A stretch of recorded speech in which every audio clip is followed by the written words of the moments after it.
August 16 శుక్రవారం వరలక్ష్మి వ్రతం లోపు ఇంట్లోకి తెచ్చుకుంటే చాలు, లక్ష్మీదేవి మీ ఇంట్లో తిష్ట వేసుకుని కూర్చుంటుంది. ఆగస్టు 16వ తేదీ శుక్రవారం రోజున పౌర్ణమి కంటే ముందు వచ్చే వరలక్ష్మి వ్రతం రోజు లేదా వరలక్ష్మి వ్రతం లోపు ఇంట్లోకి ఈ 5 వస్తువుల్లో నుండి ఏ ఒక్క వస్తువుని తెచ్చుకున్నా మీ జన్మ ధన్యం అవుతుంది. సిరులను ఇచ్చే, వరాల వర్షాన్ని కురిపించే వరలక్ష్మీదేవి యొక్క అనుగ్రహాన్ని తప్పకుండా మీరు పొందుతారు.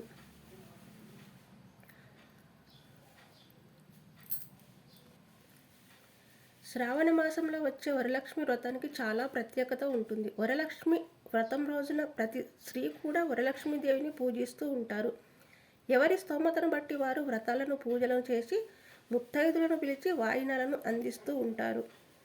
అయితే ఈ వరలక్ష్మి వ్రతం పూజలో తప్పకుండా ఉండవలసిన కొన్ని వస్తువులను ఇంట్లోకి తెచ్చిపెట్టుకోవాలి. వరలక్ష్మి వ్రతం అంటే లక్ష్మీదేవికి చాలా ఇష్టం. వరలక్ష్మి వ్రతంలో పూజలో ఈ వస్తువులను పెట్టడం వల్ల లక్ష్మీదేవి తప్పకుండా కరుణిస్తుంది. అలాగే ఖచ్చితంగా మీ పూజకి సంపూర్ణ ఫలితం అనేది లభిస్తుంది. వరలక్ష్మి వ్రతం శుక్రవారంలో కలిసి వస్తుంది. ఇలా రావడంతో ఎంతో పవిత్రమైనటువంటిదిగా పండితులు చెబుతున్నారు. ఈ వరలక్ష్మి వ్రతం రోజున మహిళలు అందరూ కూడా ముందుగానే నిద్ర లేవాలి. అంటే సూర్యుడు ఉదయించక ముందే నిద్ర లేవాలి. బ్రహ్మముహూర్తంలో కానీ లేదా సాయంకాలం 6:30 నుండి రాత్రి 10 గంటల లోపు కానీ ఈ వ్రతాన్ని ఆచరించాలి. ఈ వ్రతాన్ని ఎవరైనా ఆచరించవచ్చు. వ్రతం చేసే ప్రతి స్త్రీ కూడా భక్తి శ్రద్ధలతో అమ్మవారిని కొలవాలి.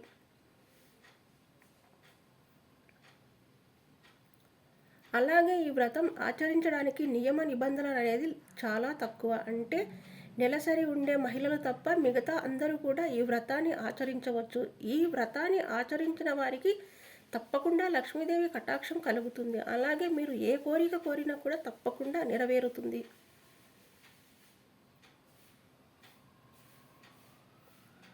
అలాగే మీ యొక్క దరిద్రాలు అన్నీ కూడా తొలగిపోయి అదృష్టం అనేది మీకు కలిసి వస్తుంది. అలాగే వరలక్ష్మి వ్రతం చేసే ప్రతి స్త్రీ కూడా ఈరోజు మొత్తం ఉపవాసం ఉంటే చాలా మంచిది. అంతేకాదు వరలక్ష్మి వ్రతం రోజున 5 లేదా 9 మంది ముత్తైదులను ఇంటికి ఆహ్వానించి వారికి తాంబూలం ఇస్తే చాలా మంచిది. చాలామంది స్త్రీలు ఈ వ్రతం ఖర్చుతో కూడుకుని ఉంటుందేమోనని, అలాగే ఈ వ్రతాన్ని మనం చేయలేమోనని భావిస్తూ ఉంటారు. కాకపోతే ఈ వ్రతాన్ని సంప్రదాయంగా చాలా సింపుల్గా మీకు ఉన్న దాంట్లోనే భక్తి శ్రద్ధలతో కూడా ఆచరించవచ్చు. అయితే మనం తాంబూలంలో కూడా మనం స్తోమతని తగినట్టు ఇచ్చి ఎవరైనా సరే ఈ వ్రతాన్ని ఆచరించవచ్చు.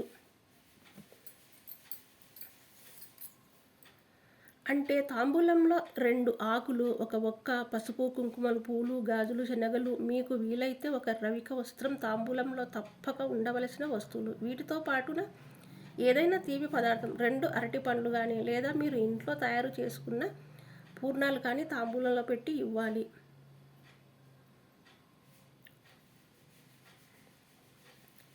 ఇప్పుడు మేము చెప్పిన విధంగా ఎవరి స్తోమతను బట్టి వారు వాయినాలను ఇచ్చుకోవచ్చు. అలాగే ఎవరి స్తోమతను బట్టి వారు ఈ వరలక్ష్మి వ్రతాన్ని ఎవరైనా ఆచరించవచ్చు. మన దగ్గర ఉన్న డబ్బుతో ఉన్న దాంట్లో స్తోమతకు తగినట్టుగానే చేసుకోవాలి తప్ప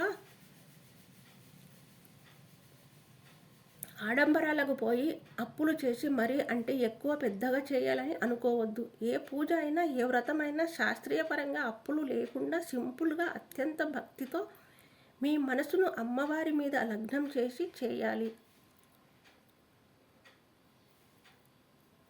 అప్పుడే మీరు చేసే పూజకి వ్రతాలకి ఫలితం అనేది అధికంగా ఉంటుంది. ఇలా వరలక్ష్మి వ్రతాన్ని ఆచరించడం వల్ల మీకున్న దరిద్రం మొత్తం కూడా తొలగిపోయి అదృష్టం అనేది మీకు కలిసి వస్తుంది. వరలక్ష్మి వ్రతం పూజ అయ్యే వరకు మీకు ఏమీ కూడా తినకూడదు. ముఖ్యంగా ఈ వరలక్ష్మి వ్రతం రోజున ఉపవాసం పాటించాలి. దానితో పాటు అల్లం, ఉల్లి, ఎల్లుల్లి వంటివి అస్సలు తీసుకోకూడదు. లక్ష్మీదేవికి ఇష్టమైనటువంటి తీపి పదార్థాలు కానీ లేదా అమ్మవారికి పెట్టే నైవేద్యాలు కానీ మీకు ఎన్నైతే చేసే ఓపిక ఉంటుందో అంతవరకు చేసినా పర్వాలేదు. అంతేకాని 9 రకాలు చేయాలి, 15 రకాలు పిండి వంటలు చేయాలి అన్నట్టు కాకుండా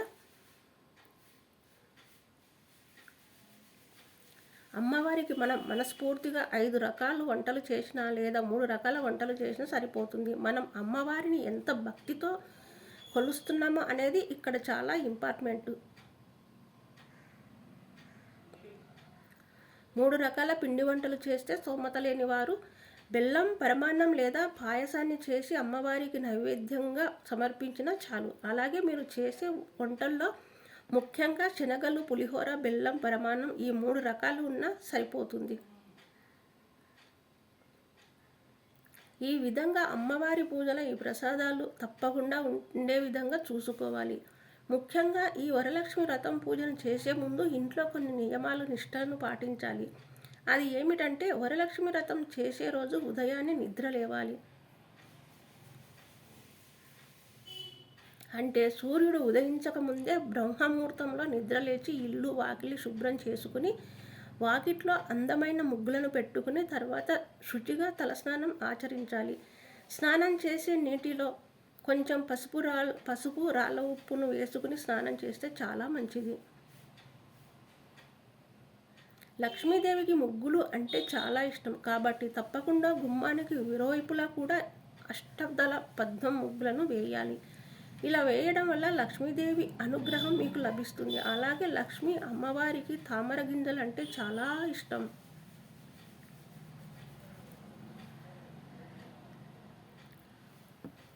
వ్రతం రోజు లేదా 11 తామర గింజలను తీసుకుని వచ్చి మీరు చేసే పూజలో తామర గింజలను పెట్టండి. అలాగే వ్రతం రోజు ఆకుపచ్చ రంగు లేదా ఎరుపు లేదా పసుపు రంగు ఉతికిన శుభ్రమైన దుస్తులను మాత్రమే ధరించాలి. చిరిగిన వస్త్రాలను అస్సలు ధరించకూడదు. అలా వస్త్రాలను ధరించి చేతి నిండా గాజులు వేసుకోవాలి. ఈ గాజులు అనేవి లక్ష్మీదేవికి చాలా ఇష్టం. ఆడవాళ్ళకి గాజులు చాలా అలంకరణగా కనిపిస్తాయి. సాక్షాత్తు లక్ష్మీదేవి అనుగ్రహం కలిసి ఉన్నట్టుగా ముఖం కూడా లక్ష్మీ కళతో కలకలలాడుతూ ఉంటుంది. కాబట్టి తప్పనిసరిగా గాజులను ధరించాలి. ఇకపోతే లక్ష్మీదేవికి ఇష్టమైనటువంటి వస్తువుల్లో ఎక్కువ నచ్చే వస్తువు ఏమిటంటే తామర గింజలు లేదా తామర పువ్వులు. ఈ తామర గింజలు 2 రకాలుగా ఉంటాయి. ఒకటేమో తెల్లగా ఉంటాయి, మరొకటి బ్లాక్ కలర్లో ఉంటాయి.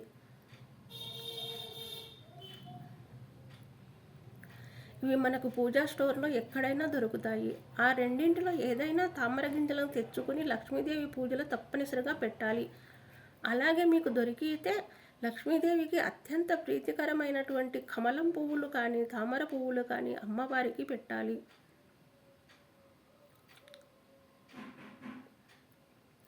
అమ్మవారికి తామర పువ్వులతో పూజించిన వారు అంటే చాలా ఇష్టం. మీ దగ్గర తామర పువ్వు ఉంటే తప్పకుండా అమ్మవారికి సమర్పించండి. అలాగే ఎర్రని పుష్పాలంటే గులాబీ పూలు, మందారం పూలు అయినా సరే లక్ష్మీదేవికి సమర్పించవచ్చు. ఈ శ్రావణ శుక్రవారం రోజు గురువారం రోజు ఇంటి మొత్తాన్ని శుభ్రం చేసి ఉంచుకోవాలి. శ్రావణ శుక్రవారం రోజు పూజ పూర్తయిన తర్వాత ఇంట్లో సాంబ్రాణి ధూపాన్ని తప్పనిసరిగా వేయాలి. ఇలా ధూపం వేయడం వల్ల మీ ఇంట్లో ఉండే నెగిటివ్ ఎనర్జీ బయటకు వెళ్ళిపోతుంది. అలాగే ఇంట్లో దుర్వాసన ఏమన్నా తొలగిపోయి సుగంధభరితమైన పరిమళాలు వెదజల్లుతాయి. అంతేకాదు లక్ష్మీదేవి అనుగ్రహం కూడా లభిస్తుంది. ఎవరైతే ఇంటిని శుభ్రంగా ఉంచి నియమ నిష్టలతో ఈ వ్రతాన్ని ఆచరిస్తారో తప్పకుండా ఆ ఇంట్లోకి లక్ష్మీదేవి అడుగు పెడుతుంది.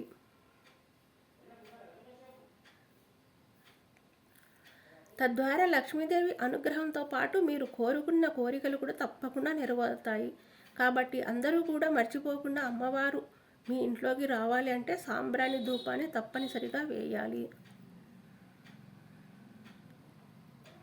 మీ ఇల్లు ఎంతో పరిశుభ్రంగా ఉండి సువాసన వెదజల్లుతుంటే లక్ష్మీదేవి అంత త్వరగా మీ ఇంట్లోకి అడుగు పెడుతుంది. అలాగే తామర గింజలతో పాటు లక్ష్మీ గవ్వలు, గోమతి చక్రాలు అని ఉంటాయి. వీటిని కూడా మనం ఇంట్లోకి శ్రావణ మాసంలో శుక్రవారం అంటే ఆగస్టు 16వ తేదీ వరలక్ష్మి వ్రతం లోపు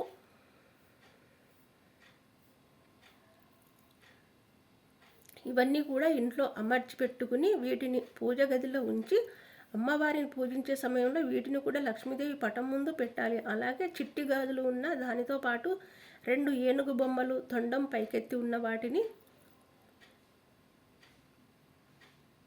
లేదా పాలిస్తున్నటువంటి ఆవు యొక్క ప్రతిమలను ఉంటాయి కదా, ఆ విధంగా ఉండే ఆవు ప్రతిమలు అయినా తెచ్చుకుని లక్ష్మీదేవి అమ్మవారి ఫోటోకి ఇరువైపులా కూడా పెట్టాలి. 2 ఏనుగు బొమ్మలు అయినా పర్వాలేదు, లేదా పాలిచ్చే ఆవు యొక్క ప్రతిమలు అయినా పర్వాలేదు.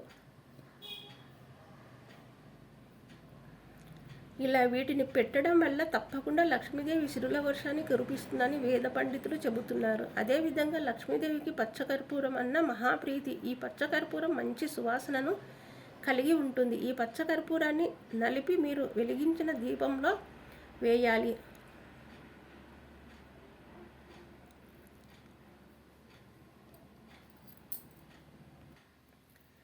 అలాగే పచ్చకర్పూరం నలిపి ఈ పొడిని మీ ఇంట్లో ఈశాన్య దిక్కున కానీ ఉత్తర దిక్కున కానీ పెట్టినా మీకు లక్ష్మీదేవి కటాక్షం కలుగుతుంది. అలాగే ఇంట్లో ఉండే చెడు మొత్తం తొలగిపోయి ఇల్లంతా కూడా సువాసన భరితమైనటువంటి కర్పూరం వాసన వస్తుంది. అదేవిధంగా లక్ష్మీదేవికి ఎంతో ఇష్టమైనటువంటి వాటిలో కల్లుప్పు కూడా ఒకటి. వరలక్ష్మి వ్రతం రోజు అంటే ఆగస్టు 16వ తేదీన ఉదయం 7 గంటల లోపు ఒక చిన్న కళ్ళ ఉప్పు ప్యాకెట్ కొని ఇంటికి తెచ్చుకోవాలి. అలాగే వరలక్ష్మి వ్రతం రోజున సాయంకాలం సమయంలో ఒక మట్టి పాత్రలో కానీ లేదా గాజు పాత్రలో కానీ ఈ కల్లు ఉప్పును పోసి ఆ పాత్రను ఇంట్లో ఉత్తరం దిక్కున పెట్టాలి. అలా పెట్టడం వల్ల ఇంట్లో ఉన్న నకారాత్మక శక్తులు తొలగిపోయి లక్ష్మీదేవి అనుగ్రహం తప్పకుండా లభిస్తుంది. మేము చెప్పిన విధంగా ఎవరైతే చేస్తారో అంటే ఆగస్టు 16వ తేదీ శుక్రవారం వరలక్ష్మి వ్రతం లోపు మేము చెప్పిన వస్తువుల్లో నుండి ఏ ఒక్క వస్తువు ఇంట్లోకి తెచ్చుకున్నా మీకు అదృష్టం బాగా కలిసి వస్తుంది.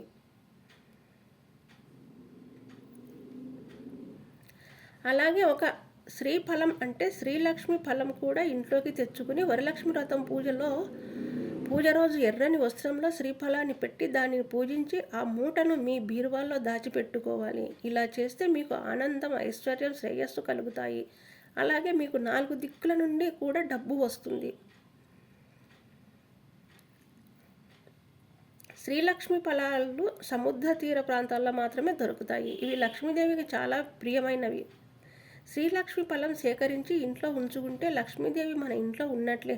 శ్రీ మహాలక్ష్మి పుట్టింది సాగరంలో. శ్రీలక్ష్మి ఫలాలు అంకురించేవి కూడా సముద్రంలోనే. లక్ష్మీదేవికి శ్రీలక్ష్మి ఫలాలకు అవినాభావ సంబంధం ఉంది. వీటిని పూజ మందిరంలో ఉంచుకుంటే సర్వశుభాలు చేరుకుతాయి. సిరి సంపదలకు మీకు కొదవ ఉండదు. శ్రీలక్ష్మి ఫలం తంత్ర శక్తులతో కూడినది. శ్రీలక్ష్మి ఫలం ఎవరి దగ్గర ఉంటే వారి దగ్గరకు లక్ష్మి తనంతట తానుగా వస్తుందని వేద పండితులు చెబుతున్నారు. అలాగే ఈ శ్రీలక్ష్మి ఫలం మీ దగ్గర ఉంటే ఆర్థిక కష్టాలు, అప్పుల సమస్యలు అన్నీ కూడా తొలగిపోతాయి. అదృష్టవంతులుగా ఎదుగుతారు. ఇక మీరు ఏ కోరిక కోరినా నెరవేరుతుంది. అదే కాదు, లక్ష్మీదేవి అనుగ్రహంతో సమాజంలో మీకు కీర్తి ప్రతిష్టలు కూడా లభిస్తాయి. అలాగే ఇంట్లో భార్యాభర్తల మధ్య ఉండే గొడవలు కావచ్చు, ఇతర సమస్యలు కావచ్చు, అవన్నీ తొలగిపోయి భార్యాభర్తల మధ్య అన్యోన్యత అనేది పెరుగుతుంది. కుటుంబంలో కూడా అన్యోన్యత పెరిగి ప్రశాంతమైన వాతావరణం నెలకొంటుంది. ఇంట్లో నుండి దరిద్ర దేవత వెళ్ళిపోతుంది. మన సమస్యలన్నింటికీ కారణమైన జ్యేష్ఠాదేవి ఇంట్లో నుంచి వెళ్ళిపోయిన మరుక్షణమే ఇల్లంతా కూడా ఒక పాజిటివ్ ఎనర్జీతో నిండిపోతుంది. అలాగే నరదృష్టి, నరఘోష, చెడు ప్రభావాల నుండి కూడా విముక్తిని పొందుతారు. ఈ దృష్టి దోషాల నుంచి విముక్తి పొందిన తర్వాత అదృష్టం అనేది మీకు కలిసి వస్తుంది. కటిక పేదవారు కూడా కుబేరులుగా మారుతారు. ఎంతో పవిత్రమైనటువంటి ఈ శ్రావణ మాసంలో వచ్చే వరలక్ష్మి వ్రతం చాలా ప్రాముఖ్యతను సంతరించుకుంది. ఇంతటి పవిత్రమైన మాసంలో వచ్చే ఈ వరలక్ష్మి వ్రతం శుక్రవారం రోజున చేసే పూజలు ఎంతో మంచి ఫలితాలను కలిగింపజేస్తాయి. అలాగే మీరు కోరిన కోరికలు కూడా నెరవేరుతాయి. కటిక దరిద్రులు కూడా కుబేరులుగా మారుతారు. కాబట్టి ఈ వరలక్ష్మి వ్రతాన్ని వీలు ఉన్నవారు మీకు తోచిన విధంగా వారి స్తోమతను బట్టి భక్తి శ్రద్ధలతో, నియమం నిష్టలతో మీరు ఏ విధంగా పూజను ఆచరించినా సరే మంచి ఫలితం అనేది మీకు తప్పకుండా లభిస్తుంది. వరలక్ష్మి వ్రతం రోజున ఎవరైనా సరే అమ్మవారికి ఏ విధంగా పూజించినా భక్తి శ్రద్ధలతో పూజించాలి. మనం అమ్మవారికి ఎంత ఖర్చు పెట్టిన వ్రతం చేస్తున్నామో, ఎంత ఆడంబరంగా పూజలు చేస్తున్నామో అన్నది ముఖ్యం కాదు. ఎంత భక్తితో మీకున్న దాంట్లో అమ్మవారిని ఏ విధంగా పూజిస్తున్నారు అనేది చాలా ముఖ్యం. కాబట్టి వరలక్ష్మి వ్రతం రోజున కానీ, వరలక్ష్మి వ్రతం లోపు కానీ మేము చెప్పిన వస్తువులను తెచ్చి లక్ష్మీదేవి పటం ముందు పెట్టి పూజించండి. అలాగే ఈ వరలక్ష్మి వ్రతం రోజు ఆడవారు చీరలను ధరించి కాళ్ళకు పసుపు రాసుకుని చేతికి చక్కగా మంచి గాజులు, పాపిట్లో కుంకుమ, నుదుటిన బొట్టు, జడను అల్లి పూలు పెట్టుకోవాలి. ఇలా ఉండడం వల్ల లక్ష్మీదేవి అనుగ్రహం తప్పకుండా మీకు లభిస్తుంది. ఐశ్వర్యవంతులుగా ఎదుగుతారు. మీ యొక్క దరిద్రాల నుండి విముక్తిని పొంది, కష్టాల నుండి విముక్తిని పొంది ఆరోగ్యంగా ఉండగలుగుతారు. మేము చెప్పిన విధంగా వరలక్ష్మి వ్రతం లోపు ఇంట్లోకి రాళ్ళ ఉప్పుని, చిట్టి గాజులు, తామర గింజలు, శ్రీలక్ష్మి ఫలం, లక్ష్మీ గవ్వలు, గోమతి చక్రాలను ఇంట్లోకి తెచ్చుకోవాలి. అలాగే పచ్చకర్పూరం, ఏనుగు బొమ్మలు లేదా ఆవు దూడ ప్రతిమలు కూడా తెచ్చి వరలక్ష్మి వ్రతం పూజలో ఉపయోగించాలి.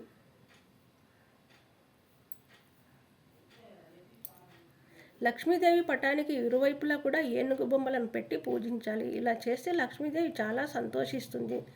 కలశాన్ని కూడా చాలా సింపుల్గా రాగి చెంబుతో లేదా వెండి చెంబుతో మీకు నచ్చిన విధంగా పెట్టి పూజించాలి. అలా చేయడం వల్ల లక్ష్మీదేవి అనుగ్రహం లభిస్తుంది.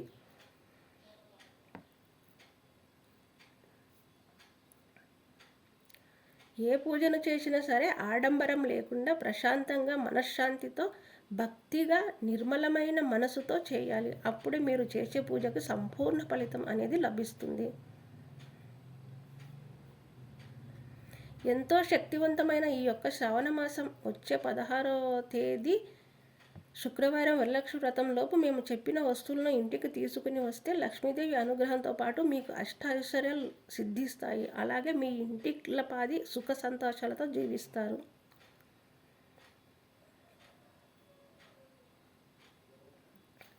ఈ వీడియో కనుక మీకు నచ్చినట్లయితే లైక్ చేయండి, షేర్ చేయండి, సబ్స్క్రైబ్ చేయడం మాత్రం మర్చిపోకండి. Thank you.